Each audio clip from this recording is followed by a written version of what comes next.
Ce matin, je vous invite à lire dans le livre des Nombres dans l'Ancien Testament, et nous lirons au chapitre 21, et nous lirons à partir du verset 4, et nous irons jusqu'au verset 9. Pour beaucoup, ce texte est bien connu, mais il est bon de rappeler la parole de Dieu. Parfois, nous sommes étonnés comment le Seigneur peut nous parler à travers d'un texte connu. Comment il peut aussi nous dire « Tu n'avais pas vu cela ». C'est aujourd'hui que je voulais te le dire. Oui, c'est le Seigneur qui décide quand il décide de nous parler. Alors nous voulons être à l'écoute de sa voix et de son esprit. Alors, je vous invite à lire donc Nombre 21, à partir du verset 4. Ils partirent de la montagne de Hor, donc le peuple d'Israël, à sa tête Moïse, par le chemin de la mer Rouge pour contourner le pays d'Édom. Le peuple s'impatienta en route et parla contre Dieu et contre Moïse. Pourquoi nous avez-vous fait monter hors d'Égypte? Pour que nous mourions dans le désert. Car il n'y a point de pain et il n'y a point d'eau. Et notre âme est dégoûtée de cette misérable nourriture.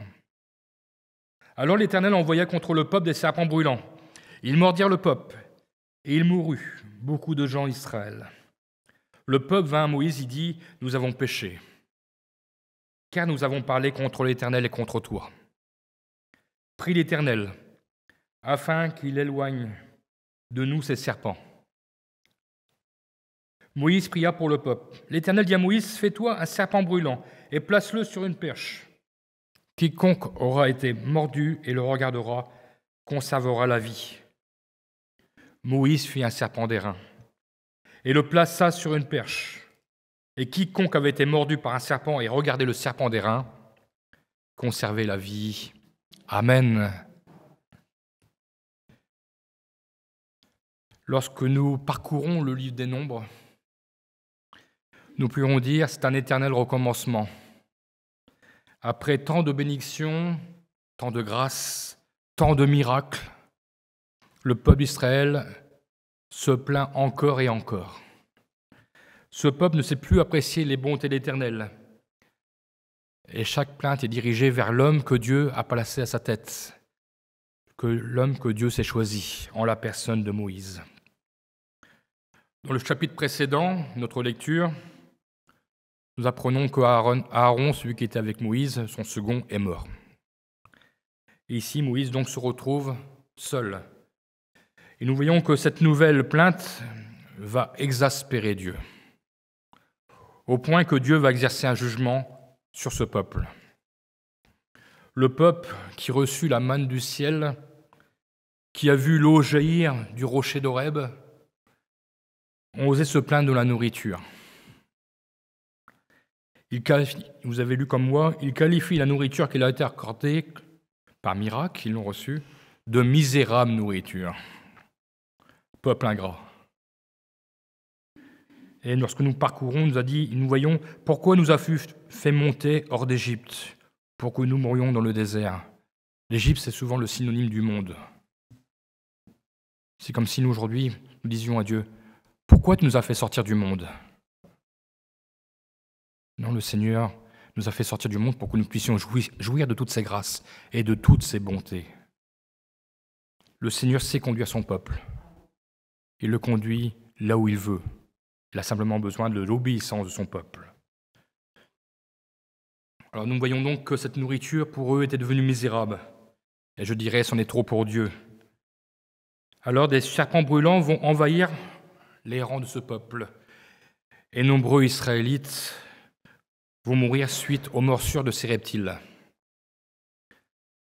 Ces serpents brûlants n'étaient pas ici par hasard.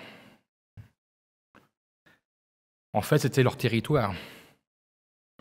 Car lorsque nous lisons dans le livre de Deutéronome au chapitre 21, verset 15, chapitre qui est dédié aux souvenirs, où Dieu demande dans ce chapitre au peuple d'Israël de ne jamais oublier leur passage dans le désert et toutes les bénédictions qu'ils ont reçues.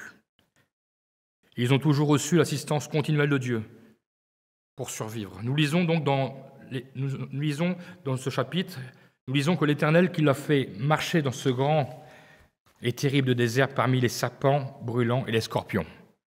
Donc les serpents brûlants étaient déjà là présents dans le désert. La seule différence, nous avons lu, donc les serpents brûlants étaient là dans le désert, ils étaient dans des lieux arides, c'était leur refuge, où il n'y a point d'eau, et nous voyons que Dieu dira, j'ai fait jaillir pour toi de l'eau du roc vif. C'est l'expérience qu'ils ont vécue à Horeb, quand Moïse tapa sur le rocher de sa verge et l'eau jaillit. Ils ont donc certainement côtoyé régulièrement ces serpents. Jusqu'ici, ces serpents étaient peut-être inoffensifs. Mais ici, c'est Dieu qui a envoyé. Il nous est dit, Dieu envoya contre le peuple. C'est Dieu qui envoie les serpents brûlants contre le peuple. Ils avaient désobéi. Leur plainte exaspérait Dieu. Mais il a fallu cela. Il a fallu qu'il y ait ces morsures pour que nous puissions retrouver une prise de conscience collective. Cette conviction que nous retrouvons dans la bouche du peuple se trouve au verset 7. Que disent-ils? Ça tient en 3 mots. Nous avons péché. Nous avons péché. Et je crois que Dieu avait besoin d'entendre cette confession pour conjurer la plaie. Ce peuple avait pris conscience qu'ils avaient offensé Dieu et aussi son serviteur Moïse. Ils reconnaissent leur péché et le déclarent ouvertement. Aujourd'hui, il est un mal qui ronge le monde, bien plus terrible que les morsures des serpents brûlants. Car ce mal ici, dans ce monde, n'est pas envoyé par Dieu, mais il est envoyé par Satan, le prince de ce monde. Mais il ne s'attaque pas simplement, le diable ne s'attaque pas simplement à notre corps mortel, mais à notre âme. Et là, c'est ici que nous pouvons voir combien la morsure est bien plus grande, et cette morsure s'appelle le péché. Celle qui a été engendrée par Adam et Ève, et qui aujourd'hui se propage sous toutes ses formes. Au-delà de la désobéissance, pourrions parler de dérèglement, de corruption, d'immoralité, du vice, et j'en passe, parce que je ne veux pas faire la gloire du malin. Mais le malin a contaminé le cœur des hommes, dans le seul but de les éloigner davantage de Dieu. Lorsque nous regardons les informations, les actualités, nous sommes surpris de voir l'ampleur de ce mal. Et souvent nous pouvons dire, mais jusqu'où ira le mal? Jusqu'où s'arrêtera-t-il? Il n'y a plus de limite. L'homme est corrompu, et je dirais il est corrompu par le serpent le plus venimeux qui soit, Satan. Nous étions de cela, jusqu'au jour où nous nous sommes approchés de Dieu. Nous avons découvert en la personne de Christ que nous pouvions être libérés du poids de ce péché qui nous rongeait à mort. La Bible déclare notamment « le salaire du péché, c'est la mort ». Et oui, nous courions à notre perte. Le péché nous rongeait de l'intérieur, mais nous avons découvert la personne de Jésus-Christ. Et quand nous nous sommes décidés à suivre le Seigneur, nous avons confessé devant Dieu et devant les hommes, nous avons péché. Nous avons reconnu notre état de pécheur. Cela s'appelle la confession. Il y a la conviction de péché et ensuite il y a la confession. La conviction de péché était née dans notre cœur et nous en étions honteux.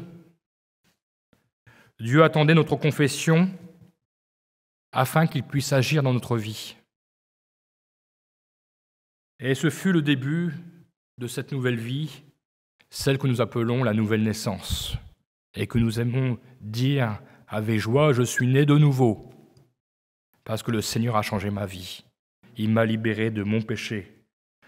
Dieu nous a guéris de la morsure du péché. Il nous en a libérés afin que nous vivions, afin de recouvrir la vie. Le peuple d'Israël n'a pas simplement dit « nous avons péché », mais ils ont demandé à Moïse de prier pour eux. Ils ont demandé que ce qui avait provoqué le mal de leur corps soit éloigné d'eux. Ici, il y a une chose étonnante. Ils ne demandent pas la guérison. comme si que le mal était fait était irréparable, comme si Dieu ne pouvait pas guérir de la morsure des serpents. Nous avons péché car nous avons parlé contre l'Éternel et contre toi, prie l'Éternel afin qu'il éloigne de nous ces serpents. C'est la simple prière de ce peuple, qu'il éloigne, afin que ces serpents ne fassent pas plus de ravages. Mais ce qui était fait, ils n'y croyaient plus. C'était la fatalité pour eux. Ce qui est mort est mort. C'était ce que pensait le peuple d'Israël. Mais il demande à Moïse de prier. De même, depuis que nous appartenons au Seigneur, nous prions pour que chaque jour, Dieu éloigne de nous le péché, afin de demeurer dans la sanctification. Nous ne voulons plus offenser Dieu, parce que le péché nous en a libérés. Le péché nous avait rendus malheureux. Nous sommes devenus de nouvelles créatures. Les choses anciennes sont passées, toutes choses sont devenues nouvelles. Et nous ne voulons plus être sous l'emprise de ces choses anciennes. Satan n'a plus de pouvoir sur nos cœurs, sur nous, et nous voulons le confesser.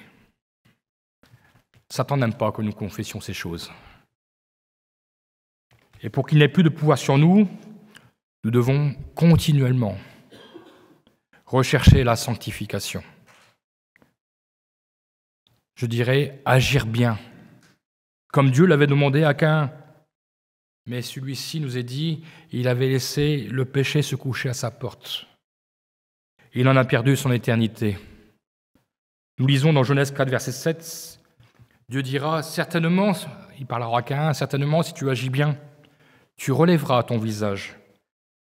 Et si tu agis mal, le péché se couche à ta porte.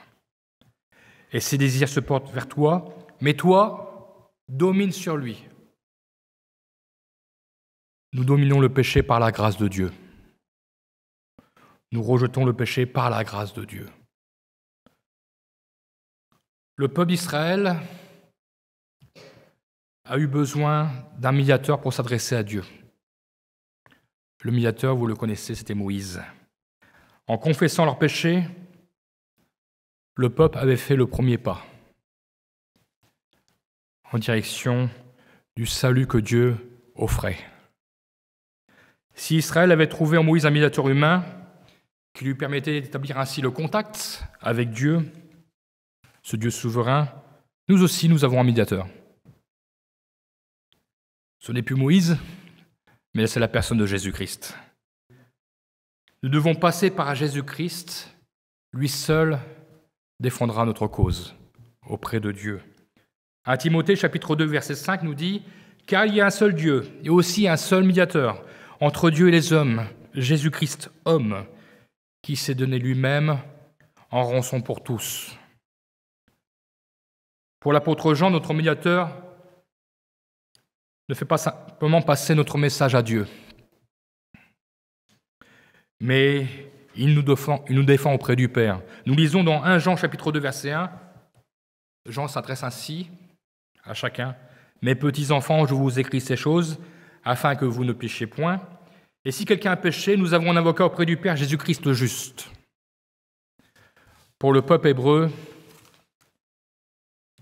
il n'y aurait eu aucune possibilité de guérison et de salut face à une mort certaine. Sans ce cri de détresse, nous avons péché. Et sans l'intervention divine de Moïse, décisive de Moïse, comme médiateur, Dieu n'aurait rien pu faire. De même pour nous, il n'y aurait eu aucun salut sans conviction de péché. Puis, suite à cette confession de péché, sans l'intervention de Christ, comme divin médiateur, en notre faveur, notre cri n'aurait pas été entendu. Mais Christ, au-delà du rôle de médiateur, a le pouvoir de nous pardonner nos péchés. 1 Jean chapitre 1, versets 8 à 9 nous dit « Si nous disons que nous n'avons pas de péché, nous nous séduisons nous-mêmes. Et la vérité n'est point en nous.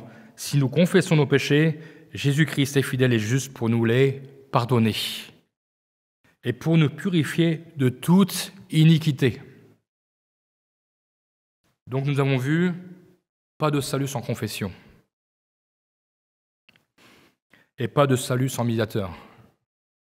Et maintenant, voyons, pas de salut sans la foi. Ou encore, dans notre passage précisément, pas de salut sans le regard de la foi. L'Éternel a donné une recommandation à Moïse. Il lui a dit de placer un serpent brûlant sur une perche. Moïse fera un serpent d'airain. Il fera donc ce que l'Éternel lui avait ordonné. Mais le serpent d'airain placé sur une perche ne suffisait pas en lui-même à sauver le peuple. Il y avait une obligation d'une action de leur part, de ce peuple, s'il voulait être sauvé. Quiconque aura été mordu et le regardera conservera la vie. Dieu appelait à une foi agissante.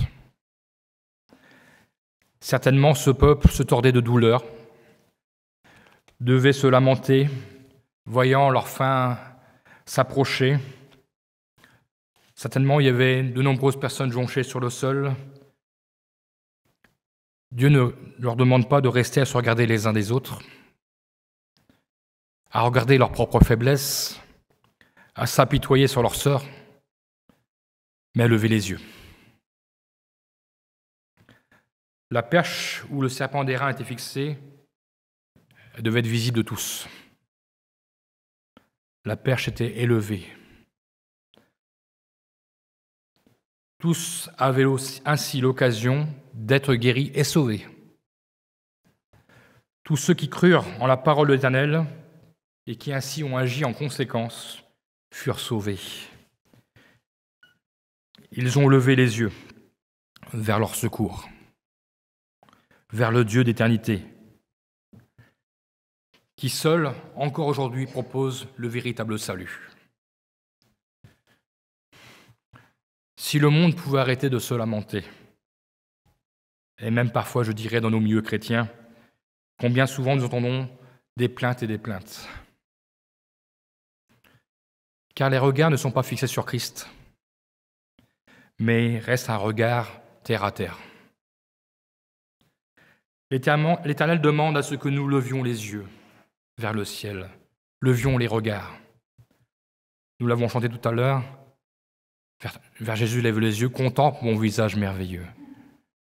Ainsi nous pouvions voir le visage de Jésus. Il n'y aura pas de place pour la plainte, parce que le Seigneur est notre secours. Dieu qui est souverain nous a aussi dressé une perche en la croix de Jésus-Christ. Je dirais même qu'il nous a tendu la perche de secours. Aujourd'hui, la traduction de l'expression « tendre la perche » a perdu de son originalité. À l'origine, tendre la perche voulait dire apporter son aide à autrui. C'était apporter une aide. Aujourd'hui, bien souvent, tendre la perche, c'est tendre le bâton pour se faire taper dessus. Oui, le sens a changé au cours des siècles. Mais ici, nous pouvons dire que le Seigneur nous a montré, à travers la croix de Jésus-Christ, combien encore aujourd'hui refusent et préfèrent se tordre de douleur, rongés par le péché. Bien sûr, vous me direz, ils ne se rendent pas compte. C'est vrai qu'ils sont inconscients. Et je dirais même qu'ils sont insouciants. Le péché ronge et ils ne se rendent même plus compte. Ils se rendent même plus compte que leur éternité approche et qu'elle n'est pas très rassurante parce qu'elle est loin de Dieu. Ils sont rongés par le péché. Plutôt que de simplement agir avec foi et de contempler l'œuvre de la croix, ils continuent à vivre en espérant qu'ils soient sauvés malgré tout. Tous n'iront pas au paradis. Cette croix qui est dressée a porté le Fils de Dieu à cause de notre péché. Nous les chrétiens sommes en mesure, et je dirais tous les chrétiens sont en mesure de réciter par cœur le verset le plus connu de la Bible. Jean 3, verset 16. Lorsque nous lisons Jean 3, 16, nous savons de quoi nous parlons. Mais ce n'est pas Jean 3, 16 que je vais vous parler ce matin. Je veux aller juste au-dessus. Ce qui précède Jean 3, 16. Jean 3, 14 et 15. Que nous dit-il ? Ces deux versets précèdent l'amour incommensurable de notre Dieu. Il nous est dit, comme Moïse éleva le serpent dans le désert, il faut de même que le Fils de l'homme soit élevé, afin que quiconque croit en lui ait la vie éternelle.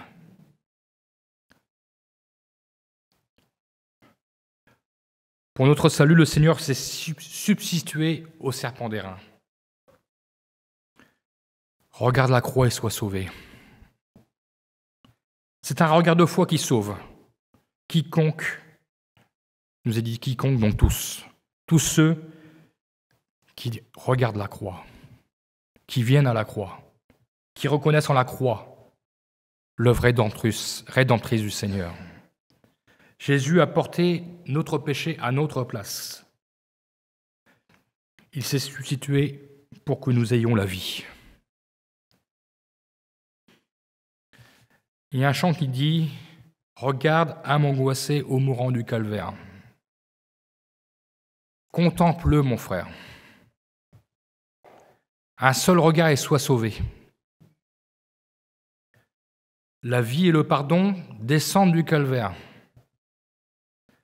Oh, regarde à la croix. Regarde et crois. » Vous voyez, quand on ne chante pas, parfois les paroles ont peut-être plus d'impact. Regarde à la croix. Il est bon de réaliser qu'à la croix, Jésus a tout accompli. Ce n'est plus le serpent d'airain, mais c'est Jésus-Christ qui a donné sa vie. Il a été élevé sur le bois. À cause du péché qui nous rongeait, nous étions laissés mordre par le péché dans ce monde. Il nous appelait à regarder à la croix. Et en regardant à la croix, nous avons retrouvé la vie. Une vie éternelle. La Bible nous dit encore dans 2 Corinthiens, chapitre 5, verset 21, « Celui qui n'a pas connu le péché, Dieu l'a fait devenir péché pour nous. » Bien sûr, il parle de celui qui n'a pas connu le péché, c'est Jésus. « Afin que nous devenions en lui justice de Dieu. » Le bois de la croix s'est substitué au bois de la perche. Et le Seigneur s'est substitué au serpent d'airain. Pourquoi avoir choisi l'airain comme métal pour le serpent ? Est-ce par pur hasard ? Est-ce que Moïse a pris ce qui lui tombait sous la main ? Aujourd'hui, l'airain serait communément appelé le bronze. C'est un alliage de cuivre et de différents métaux, comme l'étain. Plusieurs métaux mélangés ensemble. Mais il y a surtout dans la parole de Dieu un caractère symbolique. Quand nous parlons dans la parole de Dieu de l'airain, fait souvent référence au jugement. Au temps de la loi, tout Israélite devait, pour l'expiation de ses péchés, offrir un agneau sur l'autel d'airain. L'animal ainsi mourait pour que le maître puisse vivre. Dans la vision de Daniel, nous voyons encore un ange. Je dis un ange, mais lorsque nous lisons les concordances avec l'Apocalypse, nous pourrions dire que c'était le Fils de l'homme, où ses pieds ressemblaient à de l'airain poli, Daniel chapitre 10, verset 6. Je vous ai dit donc un ange où ses pieds ressemblaient à de l'airain poli, c'est la fin, et le son de sa voix était comme le bruit d'une multitude.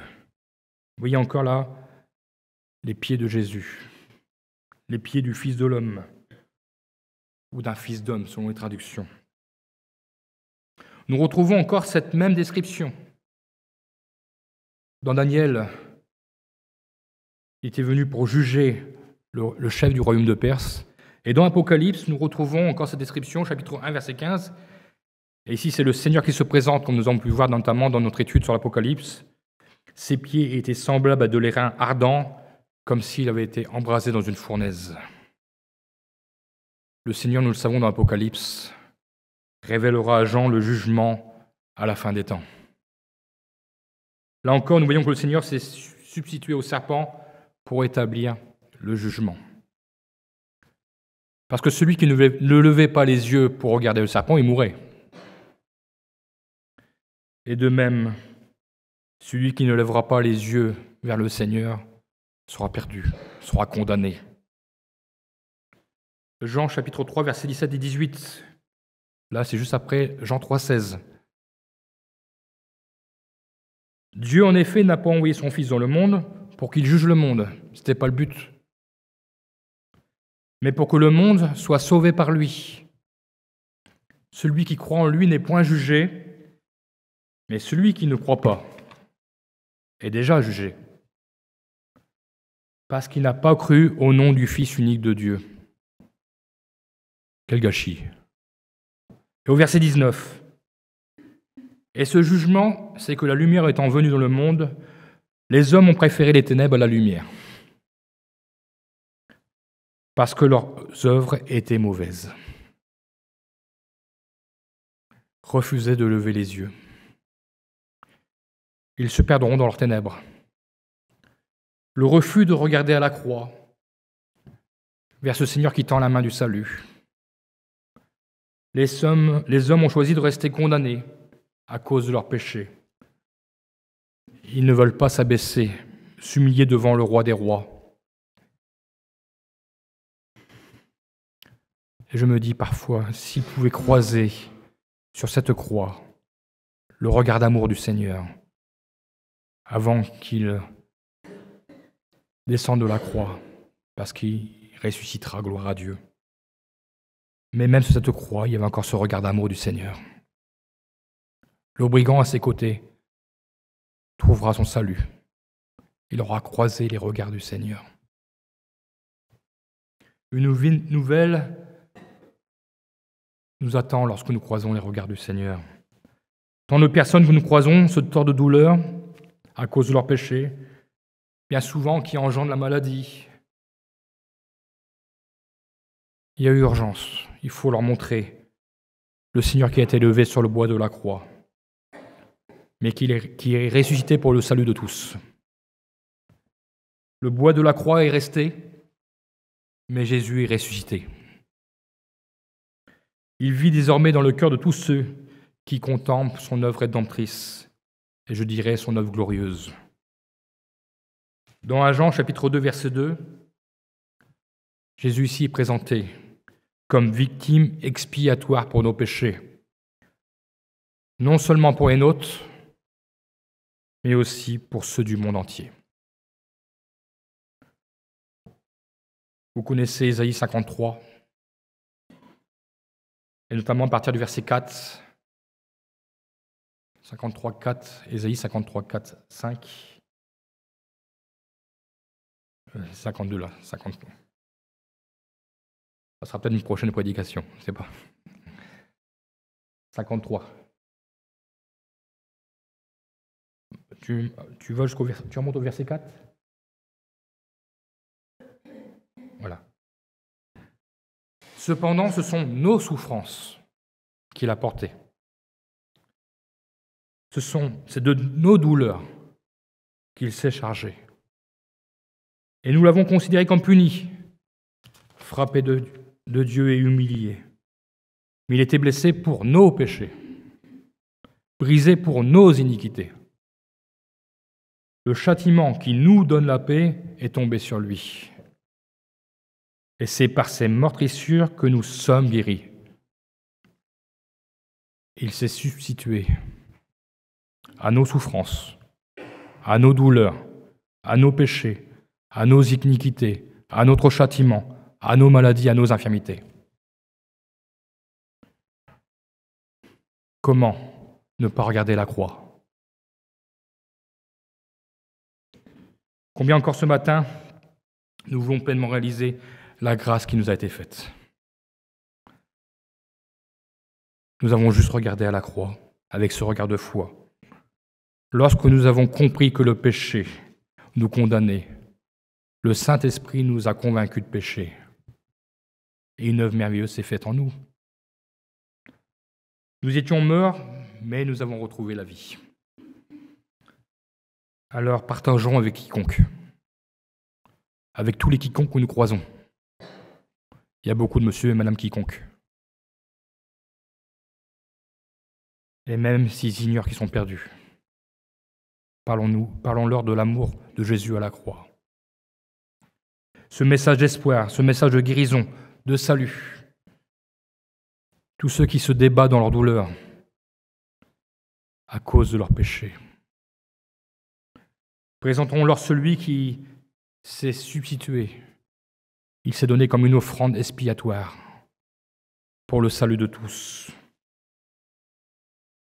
Alors retenons ce matin, pas de salut sans conviction de péché, pas de salut sans Jésus-Christ le médiateur, pas de salut si nous ne reconnaissons pas celui qui s'est substitué à notre place, et pas de salut sans son regard de foi, qui élève nos yeux vers le Seigneur de gloire, qui détient la seule solution pour l'humanité tout entière.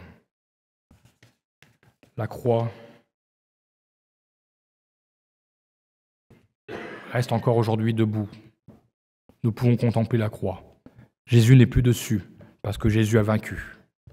Jésus a triomphé. Mais la croix reste dans nos cœurs. Nous ne devons pas oublier les souffrances de Jésus. Et nous devons partager cette joie, ce bonheur que nous avons. Oui, nous avons saisi l'opportunité de lever les yeux. Notre regard n'est pas resté terre à terre. Nous avons levé les yeux vers le ciel. Et nous continuons de lever les yeux vers le ciel, d'où vient seulement le secours. Le secours me vient de l'Éternel, qui a fait les cieux et la terre. Que le nom du Seigneur soit béni et nous encourage ensemble. Nous voulons encore arracher des ténèbres. Même s'ils se plaisent dans les ténèbres, nous voulons les arracher avec l'aide du Saint-Esprit. Par nous-mêmes, nous ne pouvons rien faire.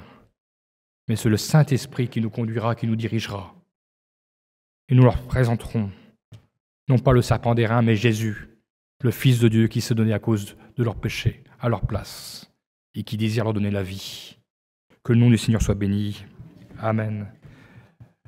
Merci parce que, Seigneur, ta parole est claire. Parce que toute ta parole est en étroite relation. Que ce soit l'Ancien Testament ou le Nouveau Testament, toute ta parole est une richesse infinie. Combien encore nous serrons ta parole dans notre cœur ce matin, lorsque nous levons les yeux vers la croix, lorsque nous contemplons ce que tu as fait par amour, ce que tu as fait pour moi, à cause de mon péché, à cause de ma désobéissance, à cause de mes mauvaises œuvres. Seigneur mon Dieu, tu n'as pas hésité. Et non seulement lorsque je te rejetais, Seigneur mon Dieu, tu as cherché à m'interpeller. Tu me parlais encore et encore. Et je te bénis parce que la porte de mon cœur s'est ouverte. Je te bénis parce que le Saint-Esprit m'a convaincu de péché. Je te bénis parce qu'encore aujourd'hui, je veux confesser le nom du Seigneur. Je veux confesser celui qui est vivant, qui est ressuscité. Oui, Seigneur mon Dieu, tu n'es pas resté sur le bois de la croix. Tu es descendu. Et aujourd'hui, tu es assis à la droite du Père. Et tu es le médiateur auprès du Père pour nous. Tu es notre défenseur, notre avocat. Oh Seigneur, quelle grâce. Seigneur mon Dieu, tu nous donnes encore de pouvoir nous confier en toi. De toujours rechercher ta face, Seigneur mon Dieu. Merci parce que tu es notre secours. Merci de nous avoir tendu la perche. Seigneur mon Dieu, ce bois, nous l'avons saisi. Et depuis le jour que nous l'avons saisi, nous ne regrettons rien. Oh Seigneur, quel bonheur d'être avec toi. C'est vrai, c'est mon Dieu, lorsqu'on nous regardons la terre, cela peut nous effrayer. Mais lorsque nous levons les yeux vers toi, alors oui, toutes les choses pâlissent. Seigneur mon Dieu, ta lumière prend la place des ténèbres. Oh Seigneur mon Dieu, donne-nous d'aimer comme tu aimes, afin, encore Seigneur mon Dieu, de partager la bonne nouvelle de la croix. Merci, Seigneur mon Dieu, parce que le peuple d'Israël a pu continuer sa route. Ceux qui avaient saisi l'opportunité ont pu continuer leur route et ainsi entrer dans le pays promis. Ce matin, nous continuons notre route et nous continuons parce que nous voulons aller dans le pays promis, celui que tu nous as réservé dans le ciel de gloire. La route, nous savons de quelle distance il nous reste à parcourir, mais ce que nous voulons, c'est être dans ton chemin, à l'écoute de ta voix, de ta parole, fidèle à tes instructions. Moïse a observé toutes tes instructions et il a été l'objet du salut de toute la nation. Seigneur mon Dieu, nous voulons aussi suivre tes instructions et ainsi participer au salut de beaucoup. Seigneur mon Dieu, rends-nous participants de ton œuvre et que ton nom soit glorifié. Merci pour ta bonne parole. Amen. Amen.